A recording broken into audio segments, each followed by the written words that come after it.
Hello, we're back again to the Trickway. Welcome of myself, Trev, and Grey Gamer here.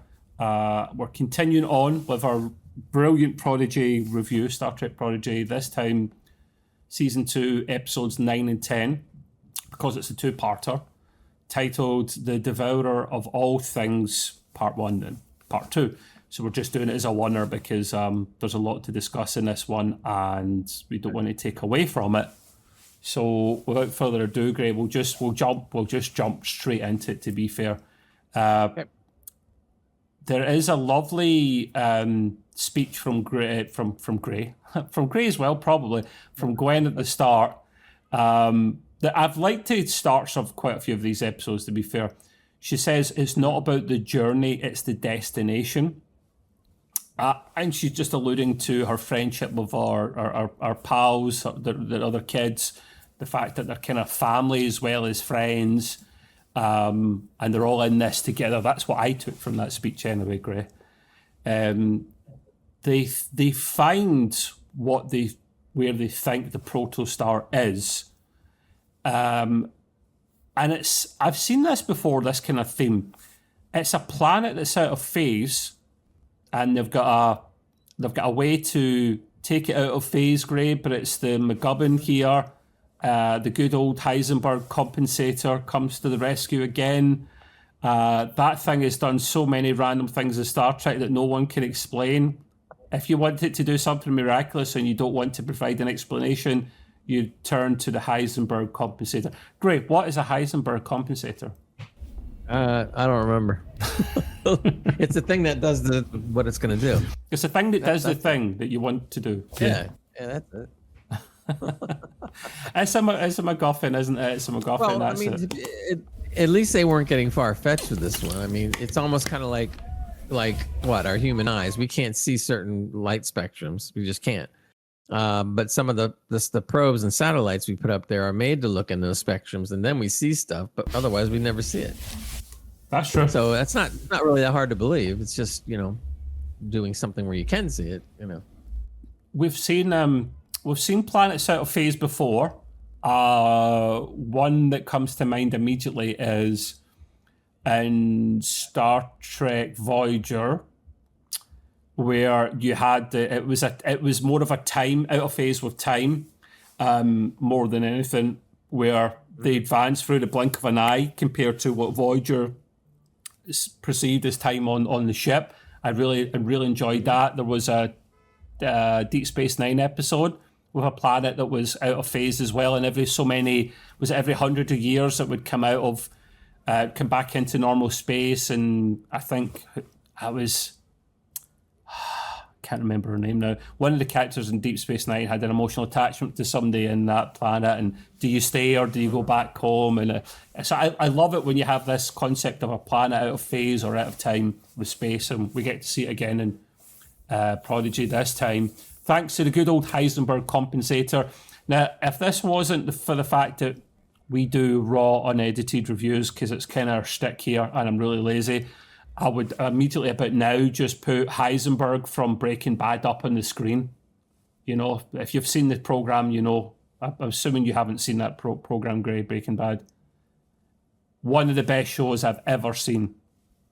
And many people back me up to say that. It's probably my top 10 shows of all time, actually. But yeah, his nick, as people know, he's Walter White, but his street name is Heisenberg. So, yeah, the planet that they come to, I found it pretty cool. It looked like futuristic version of Egypt. Like, what I mean by that is all these pyramids everywhere, but it looked like not stone. They're metallic pyramids everywhere, essentially, which looked really, and it was really kind of eerie, this episode, because obviously they've been down there, and it's the music and the score in the background, Gray, just gives you this feeling of something's not quite right here. And as we find out, of course, the proverbial will hit the fan. As they're going through the pyramids, they hear kind of weird noises, kind of screechies, echoes that at the time you can't quite make sense of. A little before. Yeah. from what I assume is the big bad, and I'm not spoiling anything by saying that at this stage. You hear these noises before, and that was about the time that the kind of big bad starting to reappear. And Gray, I'm glad you brought this up, mate, because while I was thinking it, I didn't note it down. Gray notes here as the vault door opens, because there is a vault door, which is so random. You see a vault door, like 20th century Earth vault door, and you're like, what? Yeah. There is kind of very similar music to Raiders of the Lost Ark. There is. Yeah, and Indiana Jones comes out. Yeah, it's a crossover. No, it wasn't. Exactly. No. Who comes out of the? I was going to say who comes out of the closet. Who came out of the vault, Gray? I was really surprised because I wasn't expecting this. I was thinking it was going to be Chakotay because that's what they keep talking about all the time. And all of a sudden, Wesley Crusher comes out, and I'm like, what? Wasn't expecting that. No, not at all, which is great. That's what I like about good writing. Throw some screwball in there, and then all of a sudden, like, ooh. So he just was walking out, and I'm like, okay. But I liked it. It was good. It was a nice fake out, and I thought it was wonderful. I wrote something down here a bit more fruity that I won't say here, but yeah, what the WTF, essentially. Gray notes down here that he thought it'd be Chakotay. I didn't have a clue at all, but it would make sense for it to be Chakotay, really. I note here that, yes, we haven't caught up with him properly yet, but even since season 1, which was kind of the point, but in season 2, we've barely seen any of Chakotay. It's a bit annoying, actually. I wanted more Chakotay, and I hope we get more Chakotay because he's kind of important, especially to Admiral Janeway, who's clearly still got the hots for him. You should have done something about it on that planet when you were with him for a while, Janeway, but you never. You're lost. He's moved on. He got 7-9. He got other chicks. You're yesterday's news. Anyway, so yeah, it's Will Wheaton's Wesley Crusher, who in the past Gray has not liked. I thought Wesley Crusher was a brilliant character, but Gray doesn't like him. Likes him more in this episode. There's plenty of people that didn't like the character Wesley Crusher, but we digress. We do. That's what we do. That's our thing. So yeah, it's a bit of Wesley Crusher. Great to see him. He looked good in animation as well, I have to admit. Back on the Voyager, we get a call from Admiral Jellicoe. Apologies, slip of the tongue. He is back, being his usual arsehole self, giving Janeway a hard time for not returning back to Starfleet headquarters as she was ordered to do prior. And this is just brilliant. I actually rewound this 3 or 4 times to watch this scene back again. Don't normally do that. She then goes, she's got a little saying, I'm saying this back to front because her saying is keep your shirt tucked in, go down with the ship and never abandon a member of your crew. But she plays the whole I'm losing signal thing. She says, because he keeps saying Catherine, doesn't he? Like, show respect. I know you're a higher rank, but you say Admiral, Vice Admiral. In fact, he does at the start. He calls her Vice Admiral. Then he starts calling her Catherine, and then she starts calling him Edward. Yeah, Edward. What you never say to someone that's a higher rank than you ever by their first name ever. But she's like, "Oh, I'm losing signal. Sorry." And she hung up on him, and that's when she says, the rule. She's like, "What? It is what it is." I really didn't lie. I love this scene, Gray. You love this scene. Kind of Kate Mulgrew's starting to probably get back into a role as Janeway now, isn't she? Showing her chops. Right. Oh yeah. Definitely, almost like she's never been gone. It's just, I'm sure she's enjoying it too. You can tell. I know it's probably never going to happen, and I've said it before. I'll say it again. I would absolutely kill for a live-action Janeway series, and I know she's behind. Patrick Stewart's is probably the most expensive actor to get back in for live action stuff, but I'm not saying I want it ahead of I don't want it ahead of Legacy, but after Legacy, we'll never see it. But go ahead. Don't start. Don't you start. I know it's sad. Don't do it. So yeah, Kate Mulgrew's kicking ass and chewing bubble gum, and she's all out of gum. Wesley isn't quite himself though, as we alluded to the saying that Jankum had earlier on, or we mentioned earlier on, and he said this guy's a nebula short of a galaxy. And I note here that I'm going to borrow that one. Cheers, Jankum. That's one's getting added to my repertoire of dad's comments and jokes. Finally, they pay this off, Gray. I'm so glad they done this because they only slightly alluded to it before when you saw him in, was it Lower Decks? Or is it Discovery? It was Lower Decks, yeah. He isn't quite himself, but it's probably because he's been on the run all this time. He's basically officially one of the travellers that Gray's going to touch in more detail shortly as well. They come from a long run of Star Trek lore. Previously, before this episode, in Star Trek: The Next Generation, the Traveller, the actual alien-looking guy who was pushing Enterprise to the other side of the galaxy through like super-duper warp factors, phasing in and out of time. Well, that schmuck, the guy that's with him, remember Greg kept trying to take all the credit for it, but Wesley saw through that and he's like, it's you doing this, isn't you? And he's like, yeah, but I like to give him the credit. I like to fly under the radar. He's the, at the time, the first official traveller that we see being introduced, but as Gray's going to touch on in a little while, he's not really the first. It's just that the other person we'll talk about shortly just didn't have the official title at the time. But I'm glad to pay this off, Gray, because we thought that was probably the case when Wesley disappeared one day. Or in fact, it was in Lower Decks, wasn't it? When he disappeared. No, it wasn't Lower Decks. It was. It was Picard season 2. He popped up. That was it. Thank you. Yeah, it was an awful show at that time, but whatever. And they alluded to that. Really, no good reason at all. Whatever. They alluded to it then, but they didn't really pay off until now. You know, like he's disappeared. We always thought he was maybe off with the Traveller or doing Traveller type things, and he is now officially.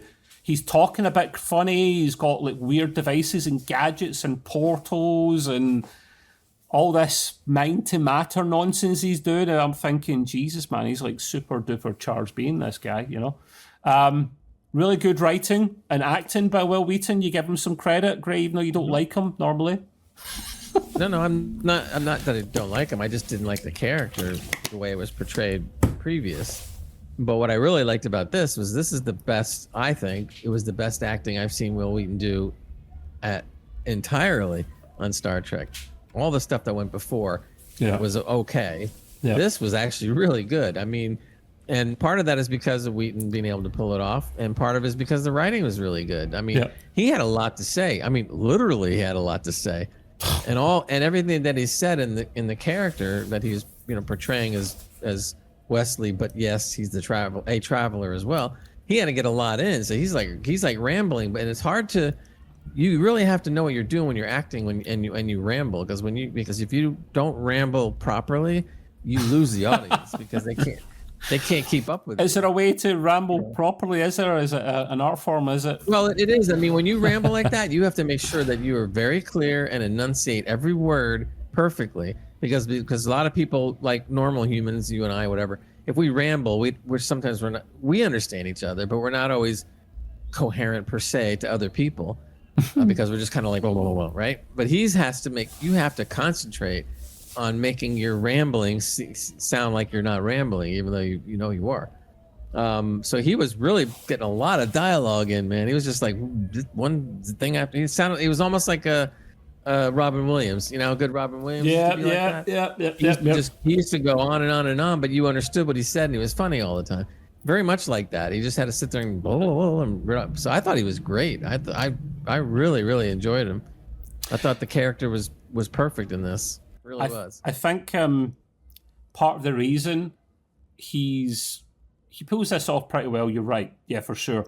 But it fits his character or actually fits the actor because Will Wheaton, right? Every time you've seen him on that, what is that show that they do after Star Trek? I was going to say I was going to say Below Decks, but that's one of those soap opera things, isn't it? Yeah, it's a whole different thing.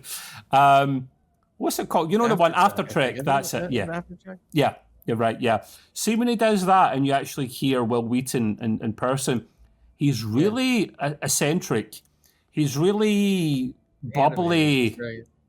Yeah. Did you see like Will Wheaton and Wesley Crusher? They're closer together than you might think. So he naturally, with good acting chops as well, is able to rattle all this off. I don't know what Will Wheaton done after Star Trek. I don't remember seeing him in anything ever after that. Of course, he was. No, he vanished. I think he carved his own career with all the new if the new Trek hadn't come out over the last whatever years, I don't know. He might not have done a whole lot. But what do you think he was doing before? Do you think he was just going around the circuits, the convention circuits and stuff? I think he was doing that so much. Yeah, probably. And I don't know. I'd have to check like the Internet Movie Database, see if he did anything. He may have, but I haven't heard of it. Through all of Wesley's ramblings, and sometimes they were ramblings, even though they did make sense, he does give a little accidental nod to Discovery. When he's talking about, there's all different kind of realities and realms, and there's even a mycelial network, and he's like, oh, you're not supposed to know about that because it's, it's locked down. It's known hardly anyone knows about it until the 32nd century. So I like that. I know we're not massive fans of Discovery, but that was cool. I like that. Yeah. So time paradox timey-wimey stuff. See, this is why you need Doctor Who, man. I'm telling, just saying. He's the king of that. Time paradox situation. The narrator explain it to us. He would be able to explain it better. He's the best at explaining it. He just calls it timey-wimey. This time paradox is a time paradox that they're in at the moment. This is why the big bad that we got the end of the last 2 episodes starts making a little bit more sense now, Gray. Starts coming to fruition. I like this because it didn't seem like Star Trek. It seemed like something darker, like what's that? God, I'm going to forget that movie. Event Horizon.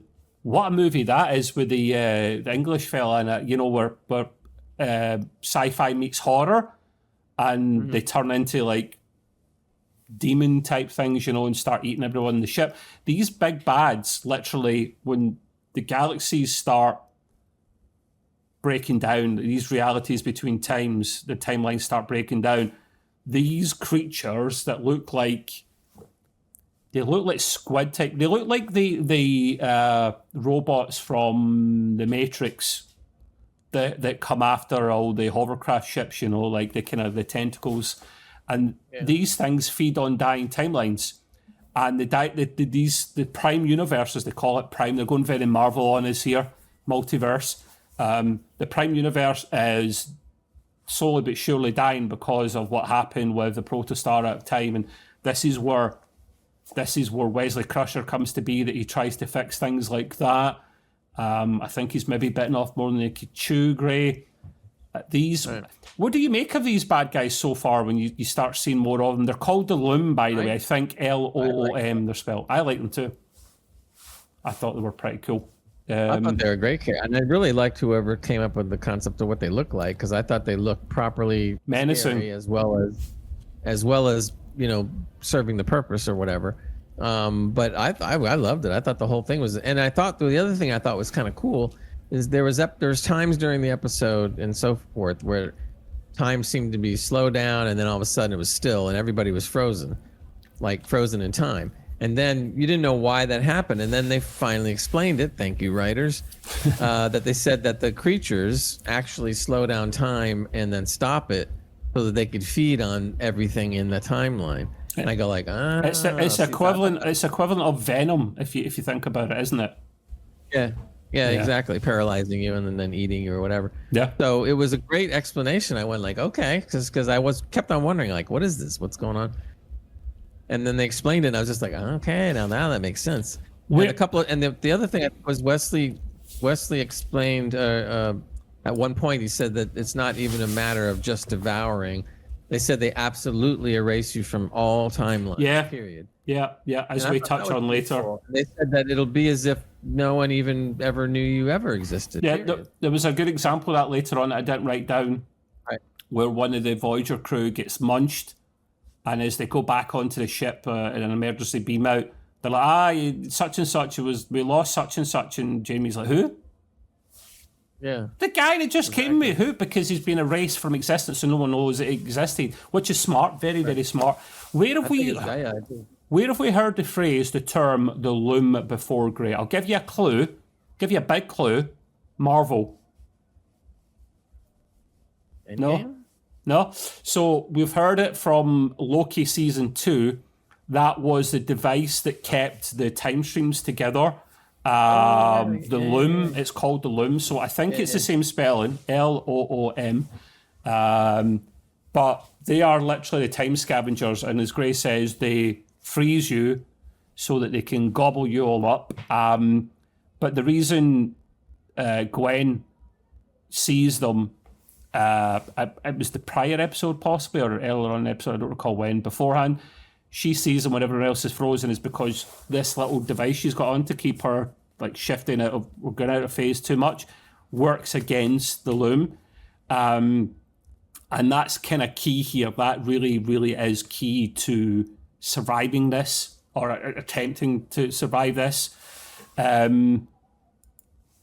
Interesting note. There you go, Grit. No, I was going to say, as a side note, you know what a loom is, right? No, I don't. A real loom. No, I don't. A real loom is in the textile industry. It's a machine that weaves cloth and tapestries together, which makes sense because of the way they explain it in the timeline, how things come apart and are together and all that. So a loom as an actual real instrument, a real machine. I don't know if they use looms as much as they used to, but that's its function. It's made to sit there and interweave threads and create different things. And it made a lot of sense in Loki then, because it literally was the device that kept everything together. But anyway, we're crossing franchises. You never cross the franchises. We do whatever on this show. We do whatever the hell we want. All the previous times that they thought they heard Chakotay reaching out, it wasn't Chakotay, it was Wes. When what's her face, Gwen goes on their acid trip through space and then sees the spiral galaxy, that was Wes trying to reach out. And Wes was the one who was talking to Murph. Remember when Murph was talking? That's right. He speaks Murphy's. Whatever. Yeah, exactly. He speaks Murphy's. Everyone seems to speak Murphy's apart from the bloody kids. Talking to Murph. Wesley was talking to Murph when Murph was going, and he says, wait, he said something about, well, you don't have to be so vulgar. Yeah, he's got a potty mouth on him, yeah. I wonder what he said. It was interesting when we see Wes for the first time, right, and he opens the vault door, he's like, I've been expecting you. It was, oh, yeah, that old chestnut. Of course. You could have went to them. Mm-hmm, sure, right. But it was him reaching out the whole time, which is cool. We go to, basically, to save the kids, Wes needs to give them, we're calling these devices time compensators. They're similar to what Gwen's got, although not exactly the same. She's obviously got it on for a different reason. But when the Loom put their paralysing effect on everyone, they'll be exempt. But there is a couple of examples for this episode, Gray, where they don't always reach it in time, or it seems like they just hit the button to turn it on in time. I'm thinking they haven't charged this bad boy up. Why not turn the thing on as soon as it bloody goes on your arm, or as soon as it goes on your arm, it immediately turns on, man. That's just a nitpick, I know. But it doesn't look as exciting. I know it doesn't look as exciting. I know. I'll give you that. Well, I mean, remember, time's slowing down, but in their perspective, they're moving just the right normal amount. speed. Yeah. Have it turned on immediately. That's all I'll say. So it goes on, it turns on. They could have been doing one of these, just tapping their shoulder.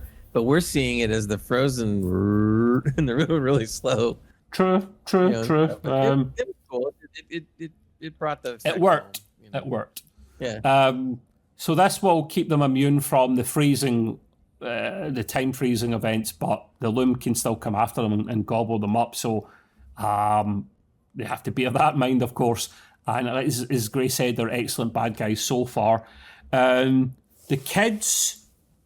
Loom do catch up on the kids, because it's literally a bit of a chase all the way through this scene. But one thing to note, in Wes's secret stash, he seems to have quite a few of these vaults kicking about. Portals will all go to one place and another place, and then another vault appears at the end of one of these portals. And in his little secret stash, he has some nods to TNG, which I absolutely adored here. I caught it just in the glimpse of my eye. There's a little model Enterprise D hanging up in the corner. You heard a little bit of the TNG music, which was great. You haven't heard too much of that. That was really cool. Did you notice any of these Easter eggs in his stash, Gray?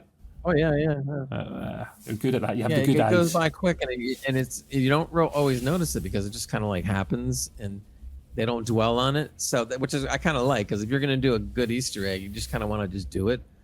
Yeah. And if you pick up on it, cool. If you don't, hey, you go back and watch it again, you'll pick up on it or something. True. Yeah, you'll never get every Easter egg first time, you won't. But certainly, like us, especially Gray, you pick up on things like this all the time. As we touched on before, great looking creatures, the Loom. They're great bad guys in every respect. They do manage to escape again because, let's say, Wes is the king of portals. He's a bit of a Houdini. He just creates these portals that take him to random places. But this place we're going to touch on is pretty cool, and Gray knew more about this than I did, of course. This portal takes them to this old 70s looking office, right? Which looked really, really cool. They escape there to this location as Voyager arrives at the planet at the same time, because Voyager's finally caught up as well. Gray, tell us all about this office and its implications and its tie into TOS. I got really excited over this, maybe more excited than Trev, because I watched the original series when it first aired. So I've seen the episodes multiple times. So I thought I saw something like this when I saw the vault opening up. Something was like going in my memory, but I just kind of like, whatever, and just moved on with the story. But then when they arrived at this office, I'm looking and going like, whoa, wait a minute. I've seen this office before, almost exactly. Yeah. And he's walking around and I'm going like, whoa, wait a minute. I've seen that before. And then all of a sudden it dawns on me. I go like, oh my God, it's a TOS episode, and one that the character called Gary 7 was in. So basically when Wes sat down, I'm already getting this now. I'm already figuring out what's going to happen here more or less. I can see the cogs turning in Gray's head. Oh yeah. It was all just going like click, click, click, click. Cause I wanted to finish seeing it out before I double backed on the old episode. So he picks up a newspaper. It's 1968, and I go like, oh, bingo, because I remember the episode they mentioned 1968.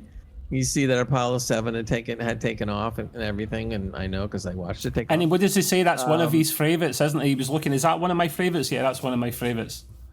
Yeah, nice touch. So I'm seeing all this, and I'm just going, wow, this is cool. I think I know where this is going. By the way, it's season 2, episode 26 of the original series. If you want to go back and watch it, it was a really good show, really good episode. So anyway, then I started kind of like going like, all right, so wait a minute now. Gary 7 was the character in the original episode. Gary 7 traveled around in vaults that he opened up, and all of a sudden it was wherever he was going. And I'm going like, oh, wait a minute. Is Gary 7 the original traveler so in other words, technically, the real first appearance of a traveler was the original series, even though we didn't know that until now. And I just find that absolutely Did it officially confirm it in this episode, though? Officially. They didn't say that, and they didn't mention Gary 7's name, and they don't have to, and I don't want them to, and I don't think so. Why? I liked it well, I'll tell you why, because I like it the way it panned out. Okay. For people that are big time TOS fans, it was a great little thing that just really excited me. So I didn't want to see that just say anything, just let it unveil itself. And then I see it. And if you know TOS and you've watched a lot of TOS, everything starts clicking, click, click, click, click, click. So, and what was great is the animators made the office look almost exactly like the office scene in Assignment Earth. That was the name of the episode, Assignment Earth. So Gary 7's place that he traveled to in the vault, And then what I did when I discovered all this before we came on to the episode, I said, Trev, you got to watch this. So I told him, and then Trev starts going like, oh, and he starts seeing this stuff happen. And then on top of that, there was a part of the episode where I forget which character it was. It might have been Jankum or Dahl, I think it was. And he was saying, Dahl was just like kidding around, kind of like going like, it says, well, can't I just talk to your supervisor or something? And then Wes looks at him and goes, how do you know about the supervisors? And Dahl's going like, I don't know. What are you talking about? I just, I have no clue what you're talking about. That was smart writing, Gray. Very smart. The whole thing is very smart. So I didn't pick up on it either until I went back to watch the part of the episode, and all of a sudden Gary Seven, and by the way, Wesley reveals in one of the walls a computer. So the wall opens up and there's a computer there, and instantly I'm going, oh my god, it's the same freaking computer. But it didn't sound the same. It didn't sound the same, which sucked. No, it didn't sound the same, which would have been nice if they had made it sound the same. You're right. However, it was the computer, so I'm going like, wow. And so in the episode, you see Gary Seven go over, the computer comes out of the wall just like it did for Wes, and he talks to it. But in the course of talking to the computer, he says, I'm a supervisor, number 194. Yeah. And I just went, oh crap. I said, someone's been doing their homework on the writers. And he goes, I'm a supervisor. And then in fact, he says, he said he's a level 1 supervisor. So he's like one of the most important supervisors of all the travelers. So Wesley Crusher is supervisor number 194, and he's class 1. So he's like... No. Gary Seven was supervisor. Oh, sorry, Gary Seven. Right. Okay. But he was a class 1 because was getting pissed off at the computer because the computer wasn't... That's right, yeah. Knew there was a Gary Seven. But hello, computer. Right. In the old episode, the computer wasn't sure. He said, you need to give me more to make sure that you're really Gary Seven. And so then he goes, I'm a level 1 supervisor, blah, blah, blah. And then here's the other good part. I didn't even put this in the notes, but Gary Seven then reveals part of his origin because he was a 20th century human that was basically scooped up by a traveler to learn and how to be a traveler and do what they do. And I didn't remember this until I rewatched that old episode. And he was plucked off the earth 6,000 years ago. Oh, so it gives you long-lasting life as well. Wow. Exactly. So he got picked off 6,000 years ago. Why does the computer the computer doesn't... I'm nitpicking, yes, and I don't even care.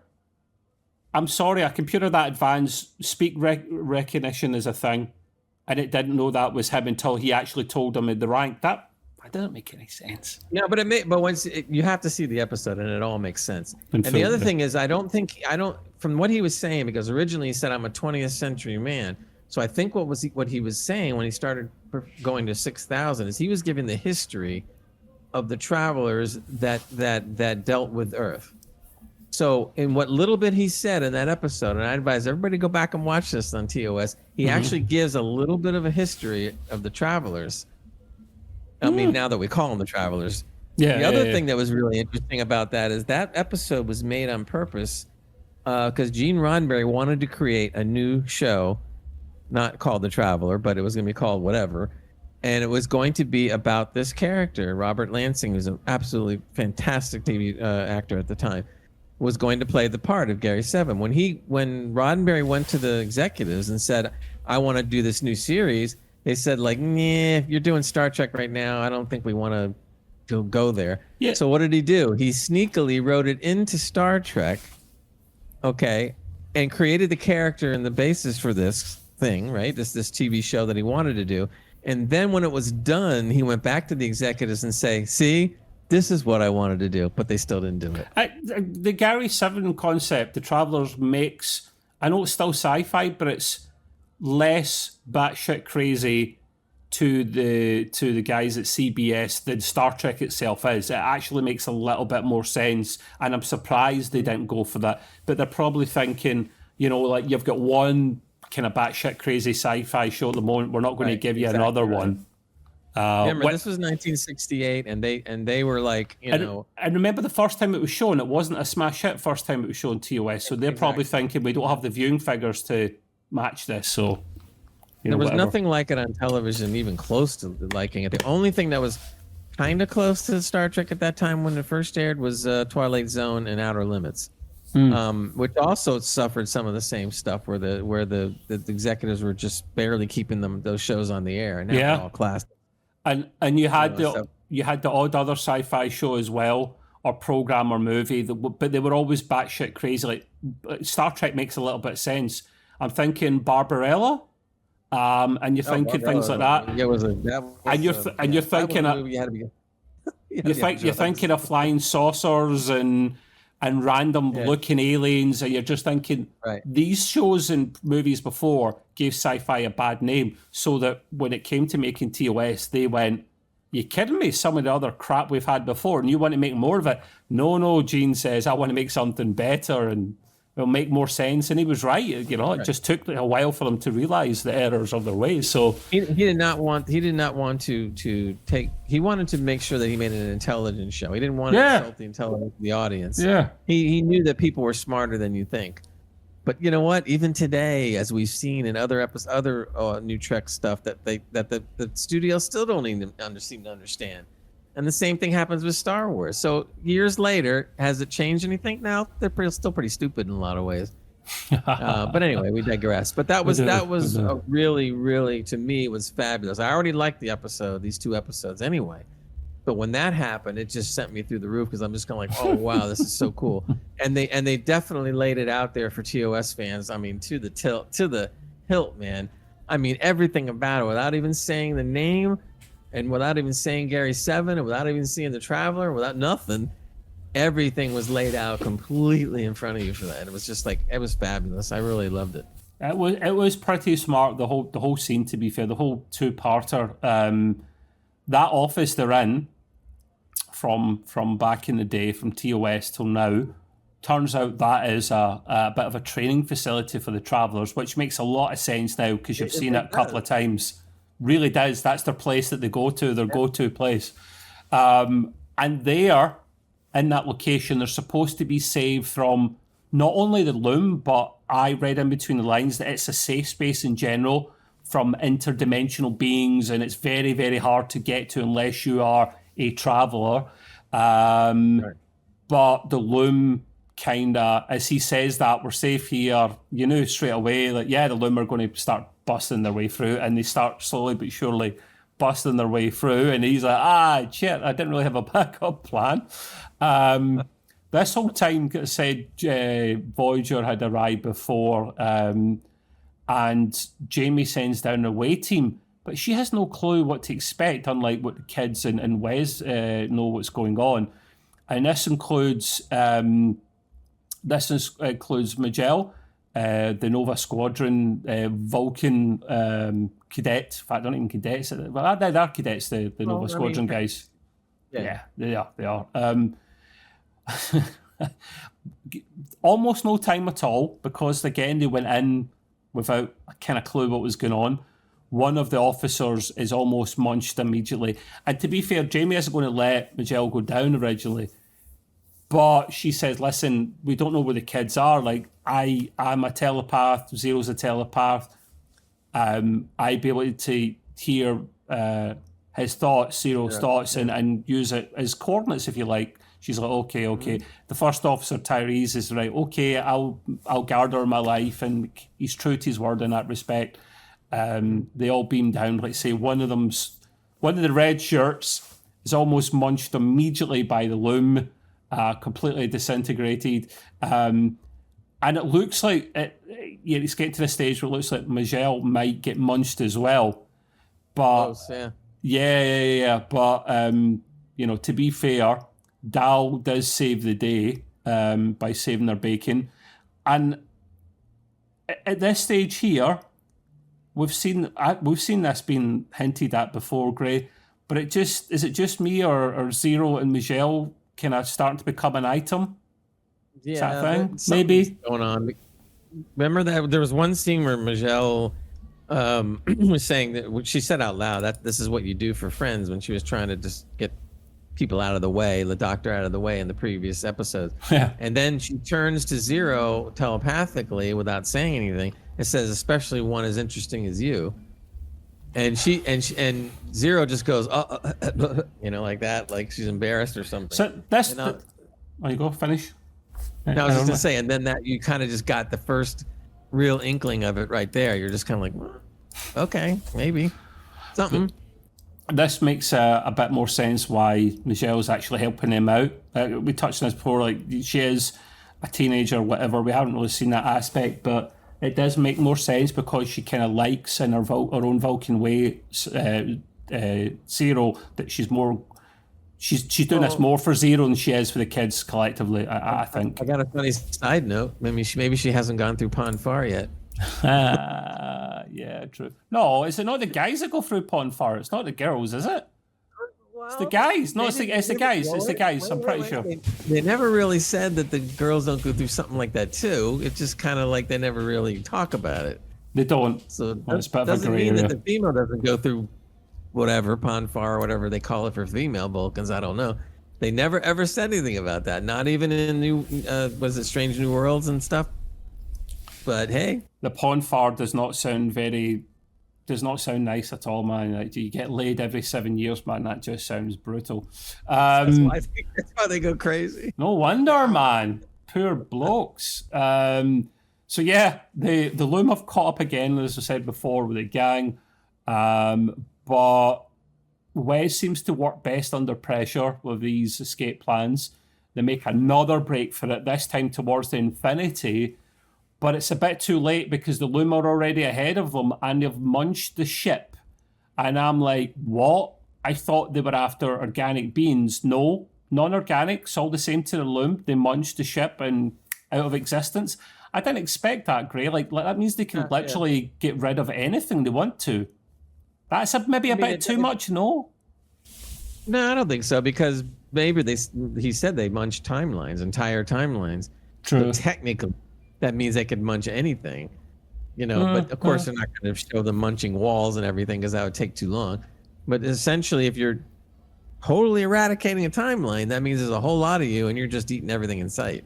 Or whatever. All you can eat buffet. Sure. Voyager does turn up to attempt to save the day, which is kind of cool. It's again, Kate Mulgrew, top of her game again. The character finding it at her feet again, and she's like, red alert, get away from my crew, kind of thing. As she tells the ship to open fire, and then again, hindsight at the time, I'm like, ... She calls red alert, ... which does absolutely nothing as she fires down on the planet, fires down on the Loom and completely misses them. I'm like, what the? Is someone drinking the night before and can't hit the target? What's going on, man? Again, hindsight, we kind of know what's going on. But as the ship's phasers are firing, you get another little tiny hint of Voyager theme music coming in as Janeway does what Janeway does, which is cool. It always gets the hairs of my neck standing up a little bit. And then I calm myself down. Now you know why I like the whole Gary 7 thing. Just what you just said. Of course, of course, I totally understand. Yeah, 100%. And I found it cool as well, the Gary 7 stuff, by the way. So I calm myself down as the episode goes on. The next scene, it was just a lure from Janeway to get the Loom to come towards them, because I don't know, maybe she figured that this is not going to work. They're out of phase. The phase is going to do nothing because all the Looms start coming up towards Voyager, and the Looms start making their way through Voyager, munching several of the officers in the process. Yeah. They go right. She calls red alert, and they go right through the shields. Like, hi! They literally come through the view screen as she's going red alert. Shields are up, and it comes right through the view screen. You're like, oh shit! But Janeway, yeah, Janeway is a scientist first and foremost, right? So if anyone's going to get themselves out of this situation, it is Janeway. To be fair, she is a very smart cookie. As she's calling red alert, though. They seem to figure out as well, the Doctor's figuring this out, that they make their own version of 10 compensators, none from Wes for the Voyager crew. They make their own. The Doctor's handing them out, but Jamie's kind of like Doctor, we need them. Everyone needs one now, or it's kind of game over. And Gray didn't like this line, but it made sense to me. He's like, I'm a doctor, not an assembly line. He's under pressure. He's got to give one to every member of the crew. How's it dumb? No, I'm not.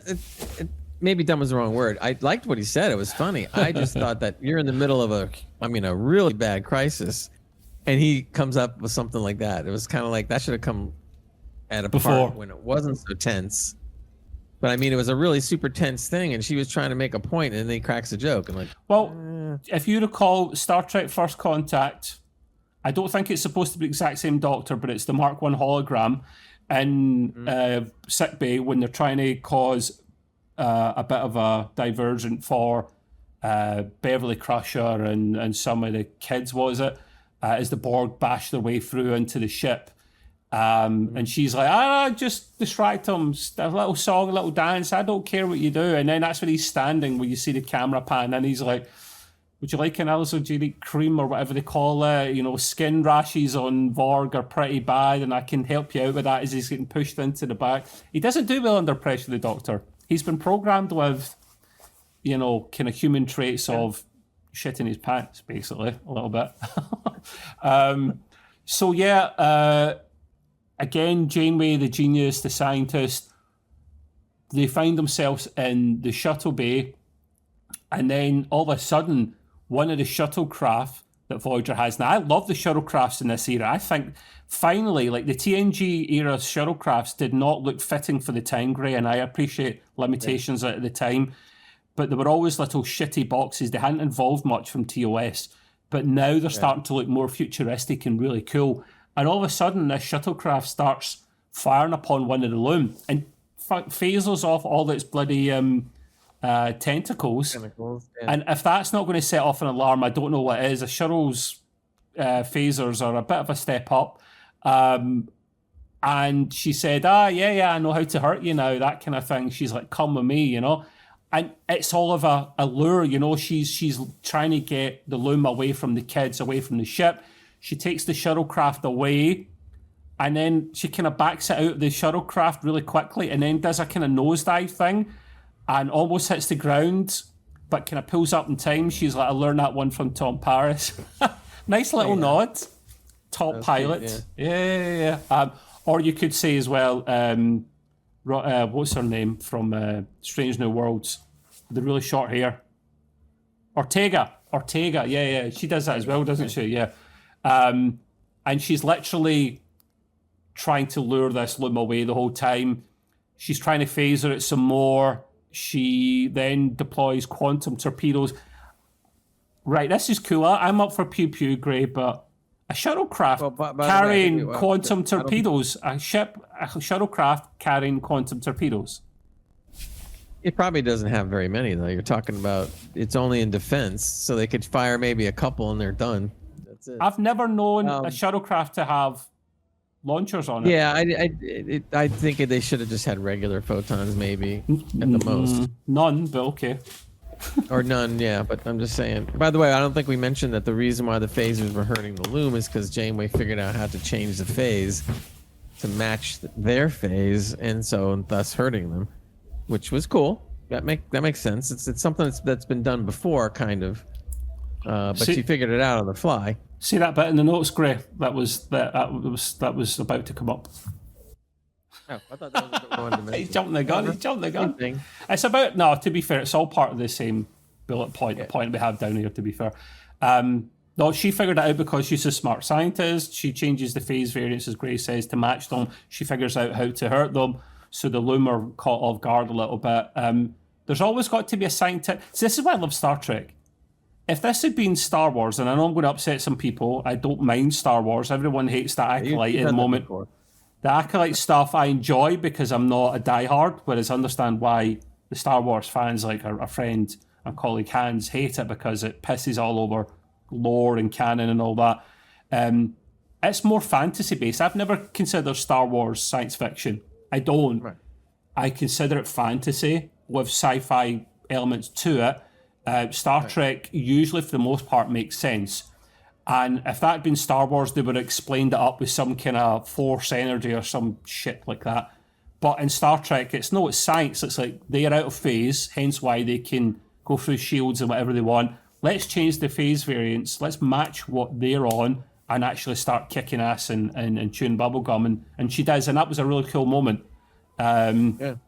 Let's never forget that Janeway is a scientist first and foremost. And if people haven't, because I love Janeway and Voyager so much, go and listen to the audiobook. Right, I can't remember what it's called, but there's an audiobook out about Janeway's life up until Voyager. And it's narrated by Kate Mulgrew. It is brilliant. I don't like reading. It's not my thing, right? I like audio stuff, podcast, audiobooks. I listen to that.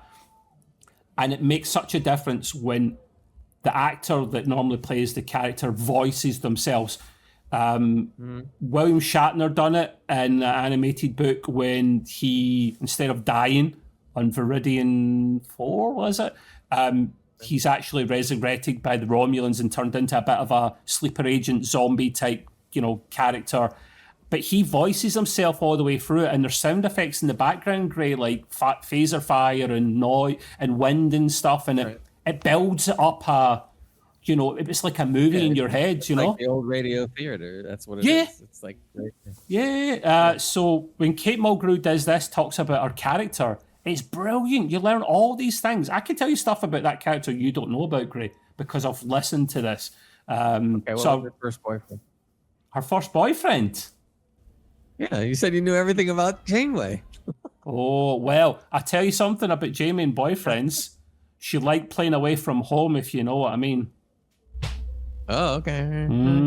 Yeah. That must be something to do with the Navy and you're salty. She liked a bit of the we'll leave it at that. But yeah, so fantastic. That's the one where you have one in every port, something like that. Oh yeah, one in every port. Yeah, that's it.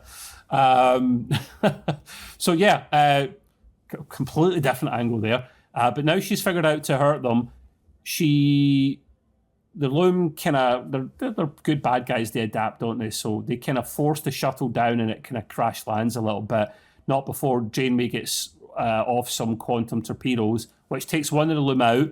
But she's either out of quantums or she's not got enough time to react before the Loom actually take the shuttlecraft down. And Gray notes here as well, it is a good action scene and there are some nice throwbacks to previous Trek stuff as well. The Tom Paris mentioned for whatnot. Science and the shit out of that as well.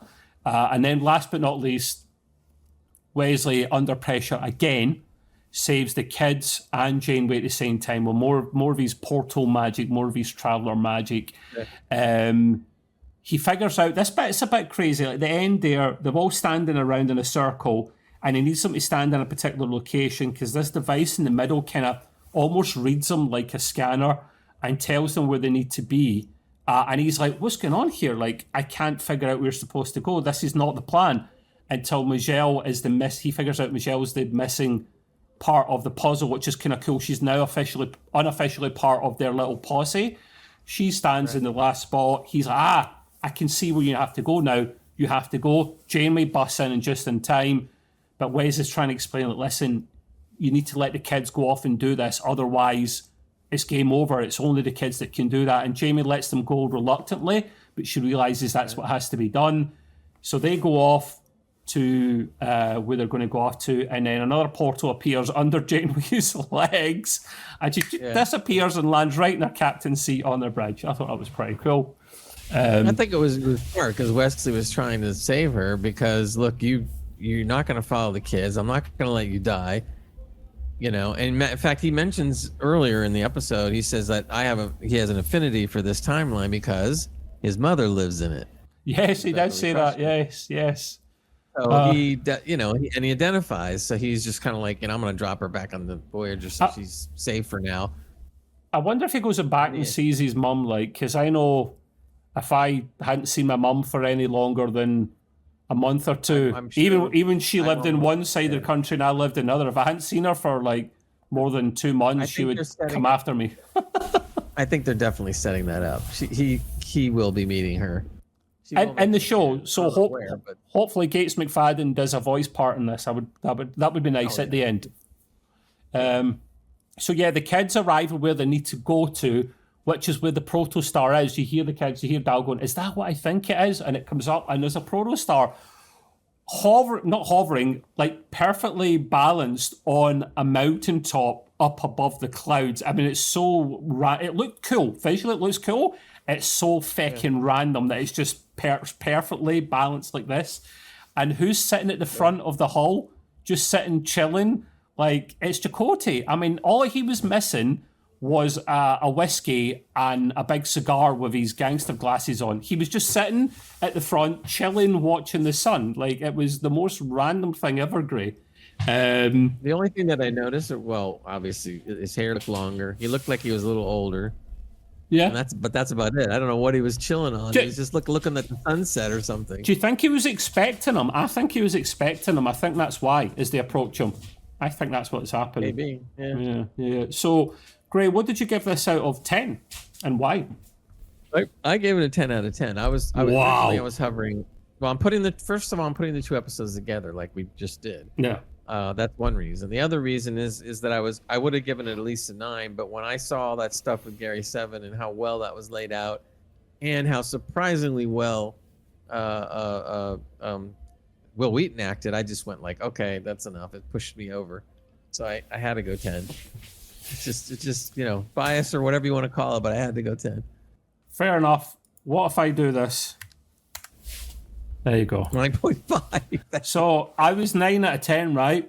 Just because it's almost impossible to get a 10 out of 10, and it should be for good reason. High standards or something to be respected. Gray and I have only ever given, of all reviews, two episodes of Star Trek that ever got 10 out of 10. The first one was in Lower Decks when they arrived at Deep Space Nine. That was perfect writing. It was humour all the way through where they go round the pylons a couple of times. I mean, I've never laughed that hard at anything in Star Trek before. Anything wrong with that episode? It was just one of those times you can get it perfect. We get some time to kill. What we do, just do another lap around the pylons and be in awe at the pylons, and the music comes on again. Just the music comes on, the real music though. That's what was good. It was like great. And then the last 10 out of 10 was the finale of, or was it the second last episode of Picard season 3, because the Enterprise D come back and I was, as many comments I've read online, plenty of grown men are saying, listen, I watched that. I watched Enterprise D last as a boy and shed a tear. I'm now watching it as a man and shedding a tear. And I've seen plenty of memes online, and for a few seconds I believed it, and then I realised someone's copied over, dubbed it perfectly. It looks like someone's at a gig or a big venue with a screen in front of them, and you see the Enterprise D coming on, and everyone, the audience is going, oh, losing their shit and stuff, and I realise someone's just superimposed the episode of the Enterprise D on the big screen in front of them, and there's people losing their shit and going nuts as Enterprise D comes out. That's got a lot of views on YouTube. But that was the other episode that got 10 out of 10 for Gray and I because it was so good. So I'm really, really close to Gray in score.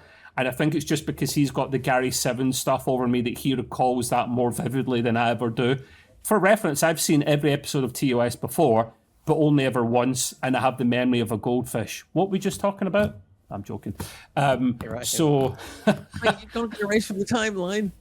So that's exactly. So this is why Gray's got the half mark on me. This was excellent together. We're halfway through the series so far, the season so far, and I'm really enjoying it. We will be back again next week, and another 2. We'll do anything between 3 and 5 again, but we'll split them up into 2 episodes. And that'll be us, Gray. It's been a lot, but thank you for your patience, everyone. Until the next episodes, do your thing, Mr. Gray. Live long and prosper, man. Don't get eaten out of the timeline. Nah, don't get eaten by Loom. That's silly. Bye-bye. Yeah. Cheers. Bye.